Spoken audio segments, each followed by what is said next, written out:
engagement s'est accru lors de votre profession de vœux et s'est approfondi dans les moments de prière et de service de tous. Nourri de ma parole et du don de mon corps et de mon sang, vous suivez un chemin synodal et témoignez de ma présence, guérissant les blessures cachées qui réclament la guérison. Vous insufflez l'espérance où il n'y en a pas. Je t'aime d'un amour éternel et je me réjouis pour toi comme le soleil où se lève le matin et brille à travers les étoiles la nuit. Réjouis-toi, ô ma bien-aimée, ne crains rien, je suis avec toi aussi présent que je l'étais auprès de Siméon et Anne, de mon fils bien-aimé qui a donné sa vie divine pour l'espérance du monde. Réjouis-toi, réjouissez-vous, mes filles bien-aimées, réjouissez. Merci, merci. Bon après-midi à tout le monde, bonsoir et bonjour à tous.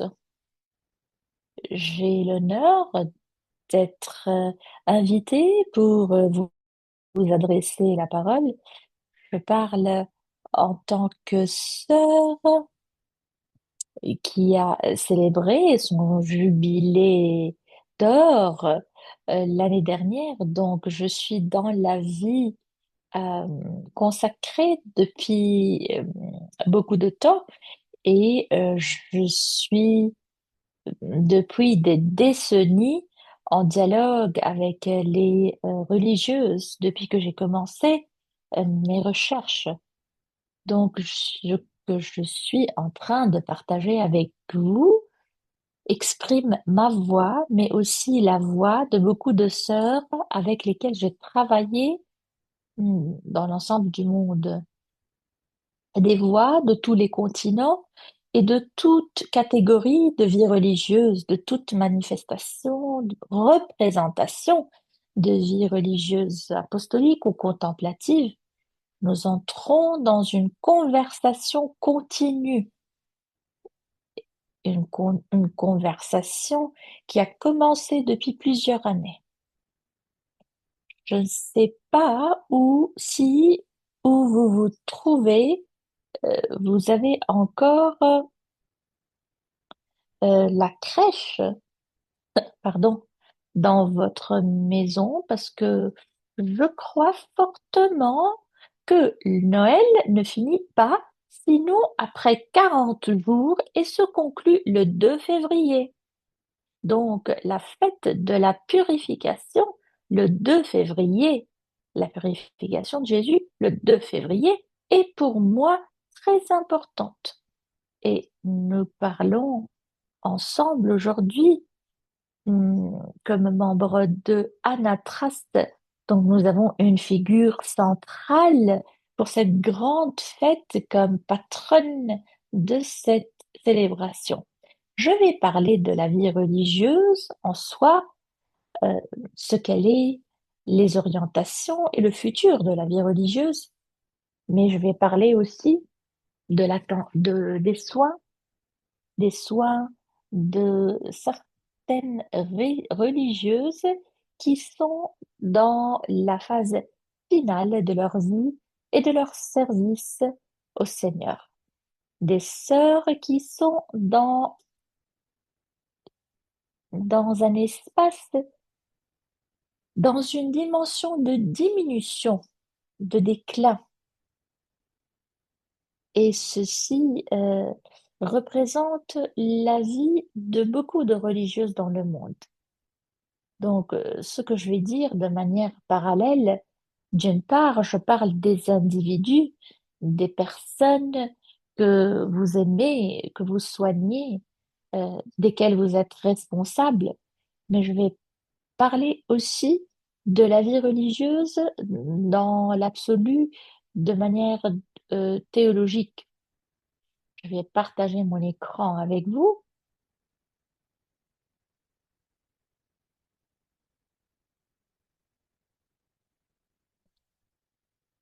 Je vais parler depuis cette diapositive.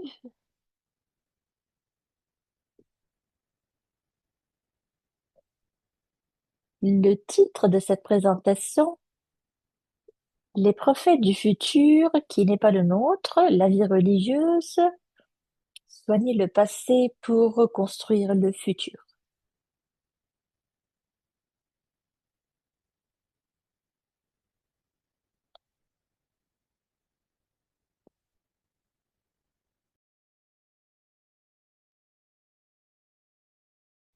Une prière souvent attribuée à saint Oscar Romero exprime, en fait, ce n'est pas une prière écrite par lui, mais associée à lui. Donc, cette prière exprime l'idée que nos efforts dans la vie ne portent souvent les fruits que dans un avenir que nous ne verrons pas. Je pense que c'est très clair pour Oscar Romero lui-même. Il n'a jamais vécu pour voir l'impact puissant de sa mort au Salvador, mais aussi dans le monde entier. Prendre soin de nos membres âgés honore cette dimension prophétique de leur vie et montre la valeur que nous accordons à leur contribution à un avenir inconnu. Je vais lire maintenant cette prière et je sais qu'on va vous la traduire.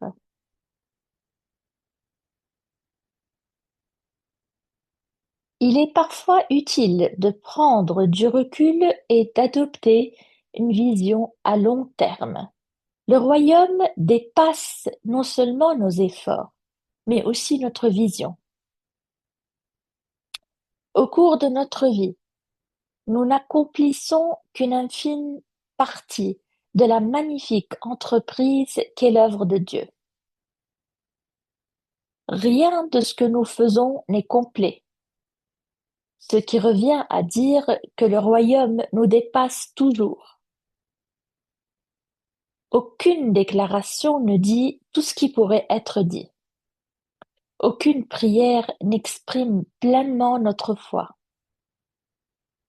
Aucune confession n'apporte la perfection.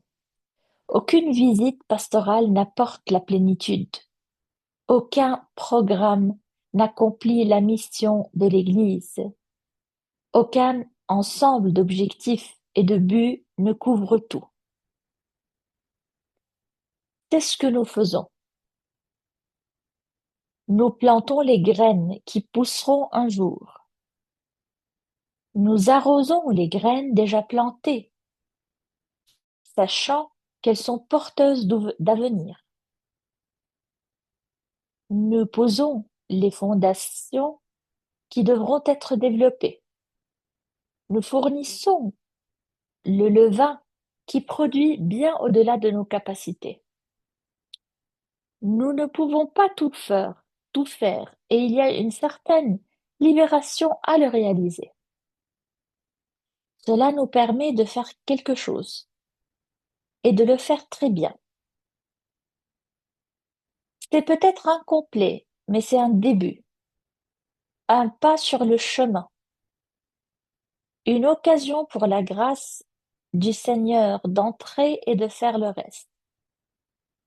Nous ne verrons peut-être jamais le résultat final, mais c'est la différence entre le maître d'œuvre et l'ouvrier. Nous sommes des ouvriers, pas des maîtres d'œuvre. Nous sommes des pasteurs et non des messies. Nous sommes des prophètes de l'avenir qui n'est pas le nôtre.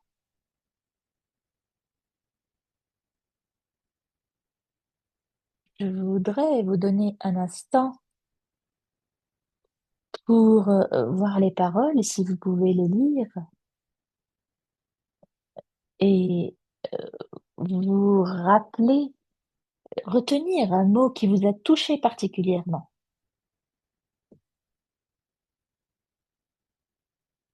Hmm, Dans une réflexion,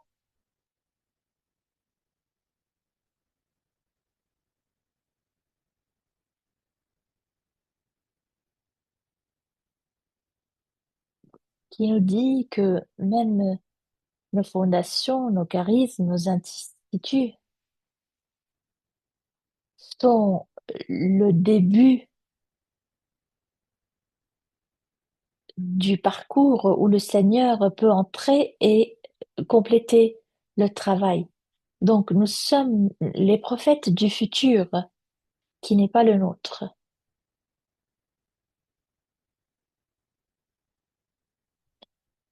Et j'aimerais vous inviter à observer, à regarder cette photo, une photo qui représente trois générations. Il y a Anne et Siméon qui sont vieux à la fin de leur vie biologique,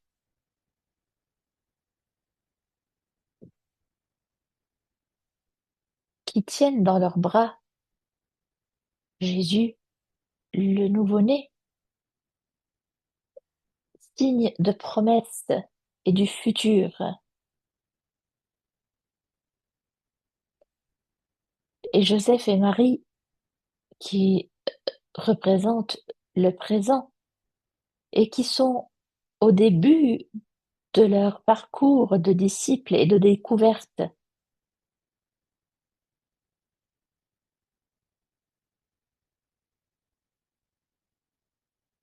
Il est intéressant de vous demander quelle génération vous représente ou votre congrégation.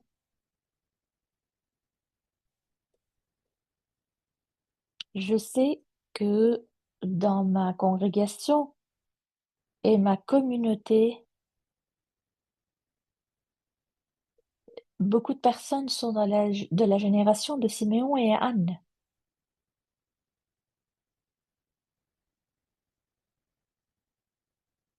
Et nous avons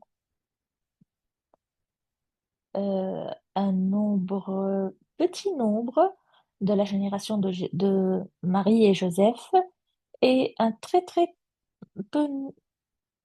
peu de sœurs de la génération de Jésus, mais aussi des partenaires laïques qui représentent la génération de Jésus. Et nous avons des travaux, des apostolats, des missions.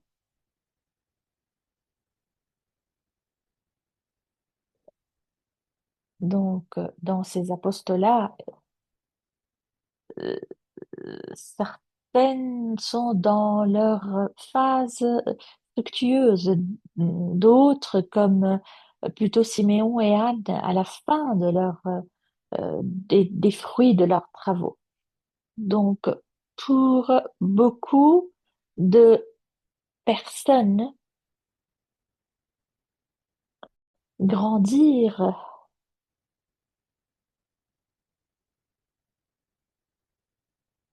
est vraiment vieillir est synonyme de perte inévitable et inexorable. La vue, l'ouïe, la force physique et la souplesse commencent à décliner et à faiblir. Les souvenirs lointains restent intacts tandis que ceux d'hier sont difficiles à remémorer. Il s'agit d'une expérience de perte, de réduction. Il est rare de retrouver des personnes âgées qui grandissent, qui vieillissent en grâce, de manière gracieuse.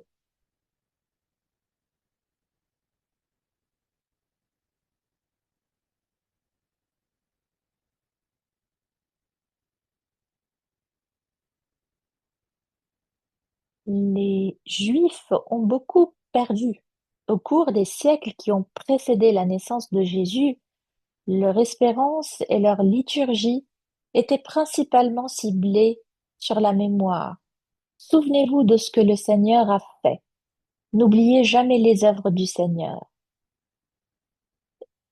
Et la liturgie juive particulièrement,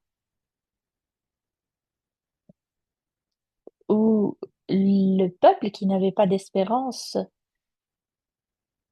a reçu une espérance inattendue, la possibilité pour les Juifs est vraiment de grands rappels.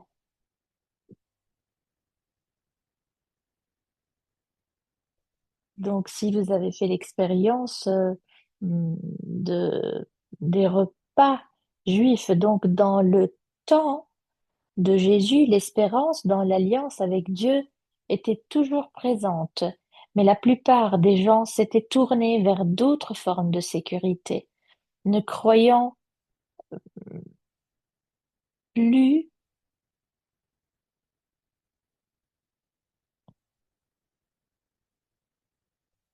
donc ils avaient effectué des accords, les Babyloniens. Donc, on avait à l'époque effectué beaucoup de d'accords pour aller en avant.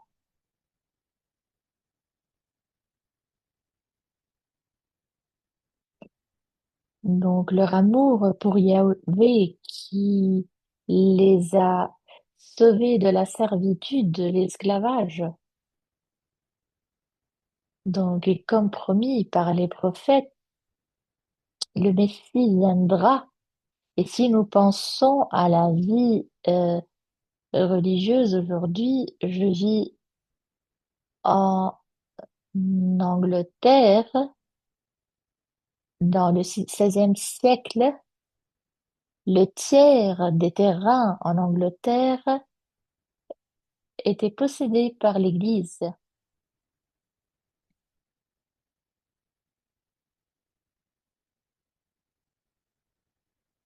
Le roi Henri VIII à l'époque a décidé,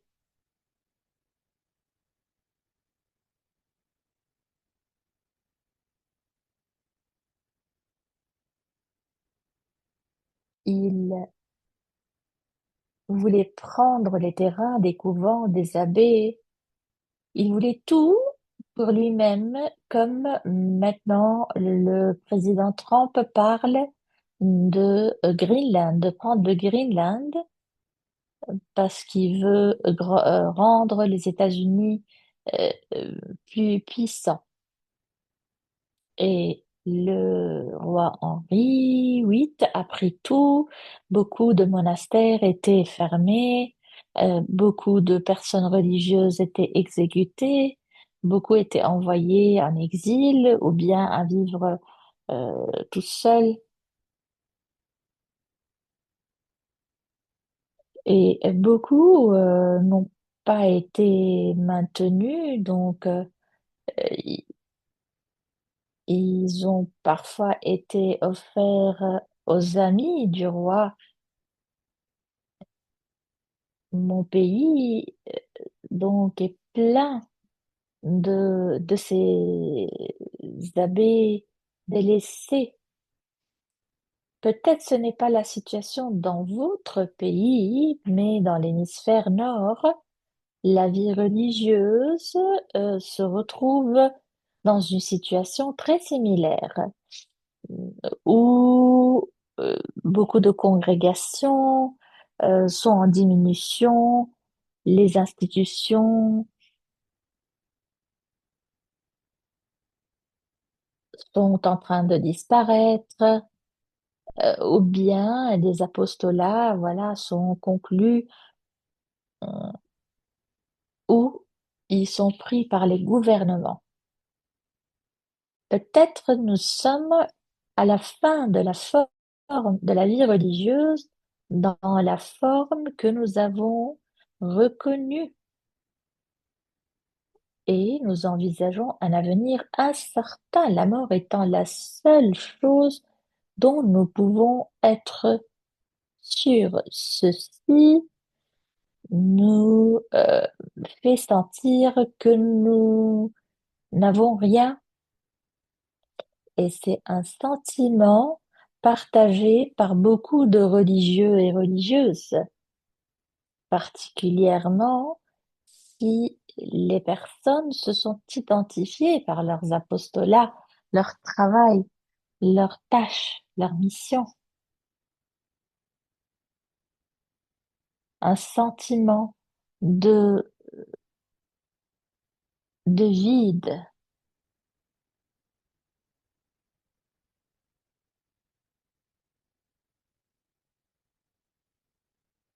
Mais l'histoire de Siméon et Anne répond clairement non à cette question. Y aura-t-il un avenir? Est-ce que c'est vraiment fini? L'Évangile souligne leur âge. Siméon est un vieil homme, incapable d'avoir des enfants ou de servir dans le temple.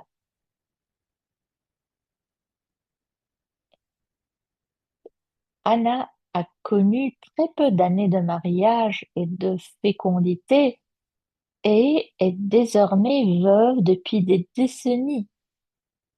Et c'était vraiment une position précaire et vulnérable pour une femme dans Israël à l'époque.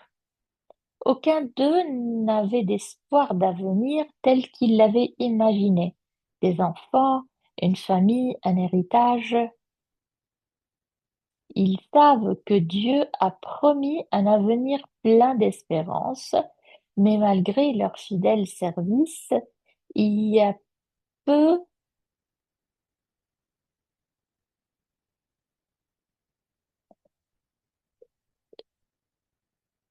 donc ils faisaient certainement l'expérience de l'amertume en donnant tout au Seigneur et peut-être en ne recevant rien, mais ils étaient fidèles dans ils ont maintenu dans le défi quotidien de la foi, de l'espérance pour continuer la liturgie et la louange, même lorsqu'il n'y a aucune preuve que leurs prières sont entendues. Et soudain, le Seigneur qu'ils attendaient entre dans le temple. Prenons un instant pour regarder l'image et d'essayer d'imaginer comment était ce moment. L- Réaliser soudainement que leur attente a été satisfaite. Donc, le processus d'être guéri de leurs blessures, de leur amertume,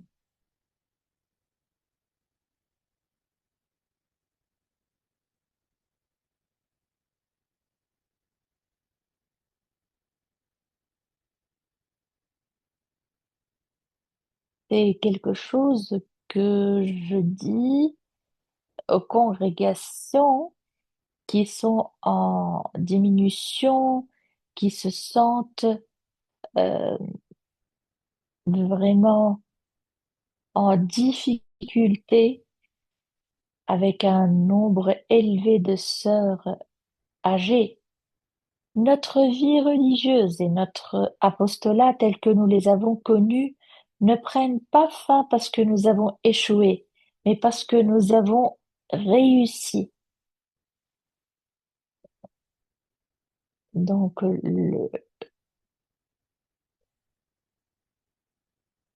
nous prions chaque soir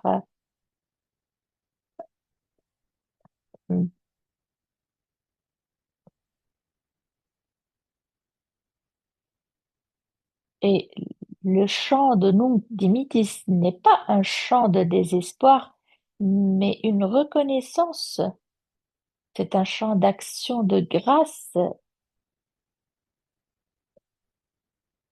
Moi, le Seigneur, je ne change pas. C'est pourquoi vous, enfants de Jacob, vous n'avez pas péri. Nous n'avons pas péri. Nous ne périssons pas. Et Dans le Nouveau Testament, nous lisons, vous avez bien fait, mes fidèles serviteurs, venez, vous qui êtes bénis par mon Père, héritez le royaume préparé pour vous depuis la création du monde. Ce sont les paroles de Dieu d'encouragement pour nous. Nous avons accompli la tâche que Dieu nous a confiée individuellement et collectivement. Nous avons collaboré avec lui dans les promesses faites par nos sœurs fondatrices. Nous avons accompli ce qui nous était demandé et pouvons désormais abandonner cette tâche en paix conformément à la promesse de Dieu.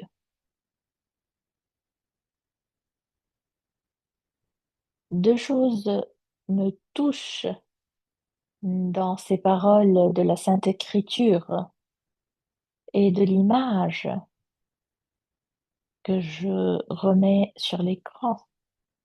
Lorsque ma congrégation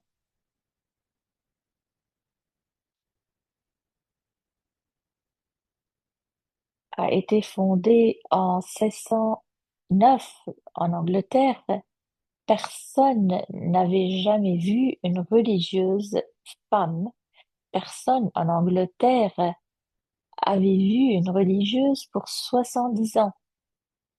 Il n'y avait pas de personnes vivantes qui se rappelaient des religieuses, comment elles étaient, comment était la vie religieuse, parce que tout a été détruit par le roi, tout est disparu de l'expérience et de la mémoire. Mais deux jeunes filles, en écoutant l'histoire de la vie religieuse d'une femme âgée, deux filles de 15 ans, donc avaient saisi le rêve de la vie religieuse et avaient décidé d'aller outre-mer pour euh, entrer dans un ordre religieux. Et c'était ma fondatrice, Marie Worth, et sa cousine, et elles ont commencé une nouvelle vie euh, donc religieuse, apostolique, inspirée par la spiritualité ignatienne. Donc même la vie religieuse, comme nous l'avons connue, disparaît complètement. Les graines sont encore là et nous ne savons pas ce que le Seigneur fera. Et c'est vrai pour notre vie. Nous pouvons nous demander, et les autres peuvent se demander, s'interroger, lorsqu'on voit que nous diminuons, ils peuvent dire, qu'est-ce qu'elles font? Est-ce qu'elles sont en train de disparaître? Qu'est-ce qu'elles ont accompli? L'année dernière, j'ai eu le privilège d'accompagner une amie plus âgée durant les derniers jours de sa vie et quand elle pouvait encore parler, elle m'a invité à prier avec elle. Et quand je lui ai demandé qu'est-ce que tu veux que je prie, elle m'a dit la prière de Siméon. Et lorsque j'ai fini, elle m'a regardé et elle m'a dit, je ne sais pas ce que je crois sur la mort et la fin de la vie, mais ce que je sais, c'est que le Seigneur, on peut faire confiance au Seigneur. On peut faire confiance au Seigneur. Donc, lorsque nous sommes avec des sœurs qui ne sont plus les personnes que nous avons connues, lorsque nous ne voyons que la maladie et le vieillissement, nous pouvons savoir et avoir toujours confiance dans le Seigneur. Siméon et Anne n'avaient aucune idée, pas plus que Marie et Joseph, de la manière dont la promesse de Dieu allait se réaliser dans l'avenir. Mais ils étaient sûrs que ce signe de contradiction serait une lumière pour ceux qui sont dans les ténèbres et la gloire du peuple fidèle de Dieu.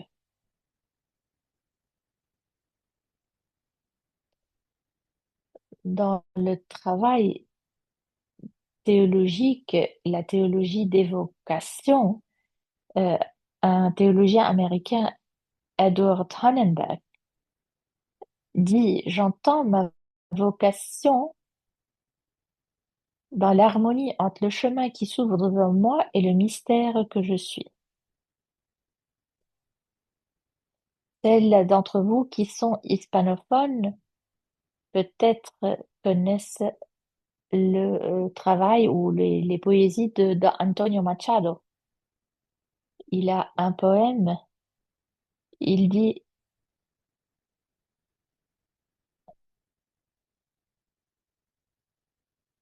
donc alors que vous cheminez,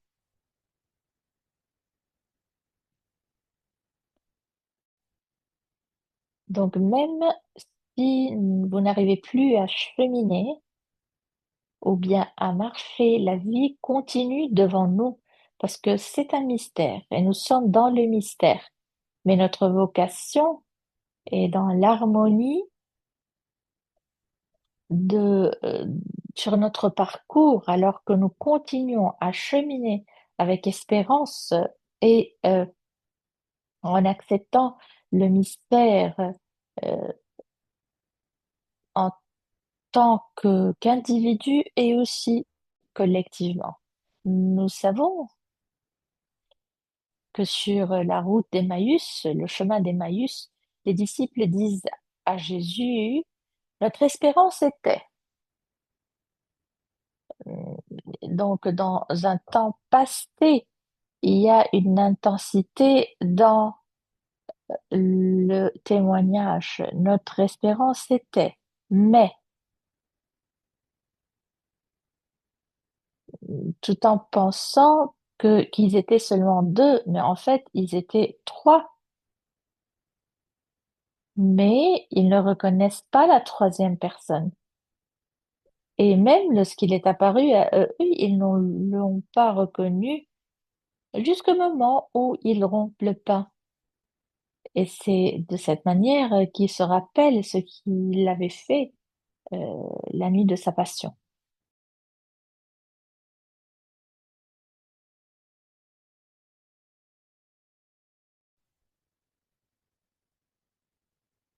Dans l'encyclique du pape Benoît Spésalvi sur l'espérance, il dit: «L'Évangile n'est pas seulement une communication de choses qui peuvent être connues, c'est une communication qui fait bouger les choses et qui change la vie. Celui qui a l'espérance vit différemment.» Ce n'est pas une communication, ce n'est pas seulement un message, c'est quelque chose qui rend, qui fait euh, les choses, qui permet à la vie d'évoluer, de changer. Alors que notre vie change, nous pouvons vivre différemment et mourir différemment si nous avons l'espérance. Pensons un instant sur la créativité de Dieu par rapport à la diminution. Pensons au Seigneur lui-même, à Dieu lui-même. Saint Paul nous dit que la force de Dieu n'est pas seulement parfaite dans notre vulnérabilité en tant qu'être humain, mais aussi dans dans Jésus, le nouveau-né, mais aussi Jésus-Christ sur la croix. Euh, la créativité de Dieu est vue dans la petitesse, dans la vulnérabilité de Dieu qui permet de mourir, d'être arraché de sa dignité, et la mort et la résurrection de Dieu en Jésus-Christ ont vu à la lumière de ce mystère. L'expérience de diminution peut changer pour nous, pour que nous ne sentons pas que nous sommes arrachés et que les choses sont prises, mais que nous donnons à Dieu en lâchant prise. Et si nous pouvons aider nos sœurs les plus âgées et vieillissantes, elles peuvent peut-être faire l'expérience non de diminution, mais comme la force de Dieu qui exalte dans notre vulnérabilité humaine. Maintenant, lorsque Mary Ward, la fondatrice de ma congrégation, a commencé notre ordre, c'était peu populaire à l'église de vivre euh, une vie religieuse et les hommes pensaient que c'était scandaleux. Et elle était à la fin arrêtée par durant les inquisitions et était traitée donc parce qu'elle ne vivait pas en clôture comme donc tous les apostolats étaient fermés et les sœurs vivaient en pauvreté sans aide et sans support et avaient beaucoup d'ennemis.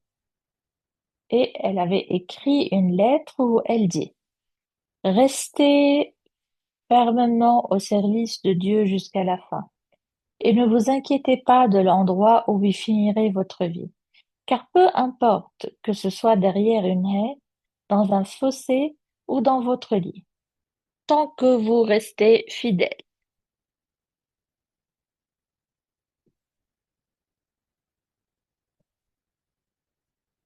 tant que vous restez fidèle. Ce sont les paroles d'une personne qui a tout perdu, mais et qui savait comment euh, donc faire confiance à Dieu. Oscar Romero également a été euh, tué par ses ennemis. Et il disait, lorsque je prêchais toujours l'espérance. Et il peut nous dire, il peut nous dire dans la prière qu'on accorde à lui en parlant des prophètes, que nous qui avons pris refuge en lui, soyons fortement encouragés à saisir l'espérance qui nous est offerte. Nous avons cette espérance, une ancre sûre et solide pour notre âme, une espérance qui pénètre dans le sanctuaire intérieur, derrière le voile où Jésus, notre précurseur, est entré.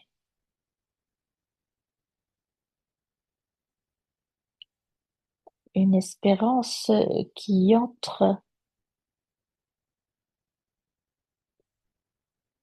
dans un temple derrière les rideaux.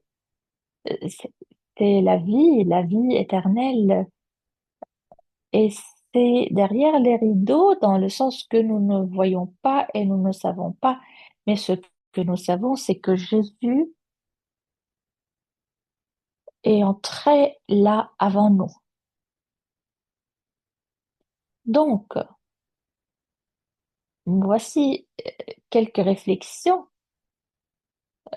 en pensant à vos propres années d'engagement dans la vie religieuse. Que pensez-vous de son présent, de son avenir? Y a-t-il quelque chose que vous aimeriez dire à Siméon Ohan, à Marie, ou à Joseph, ou à Jésus, ou peut-être à Dieu le Créateur? Et je me demande ce que Dieu vous dit à travers les paroles de Siméon et la réflexion ci-dessous. Et quelle est votre espérance pour votre propre avenir et celui des sœurs âgées de votre congrégation? C'est beaucoup à retenir. J'espère que ceci vous a aidé. Nous avons maintenant un peu de temps pour être en silence et pour réfléchir autour de ces questions. Merci de votre attention.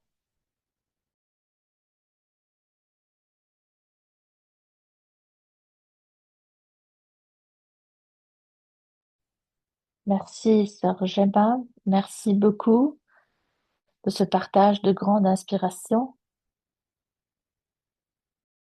Remercier particulièrement nos traductrices.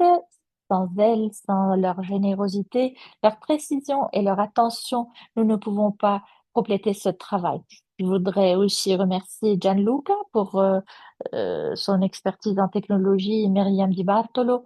Le webinaire d'hier et de celui d'aujourd'hui vont être disponibles sur notre canal YouTube que vous pouvez retrouver sur le site de Anatrust.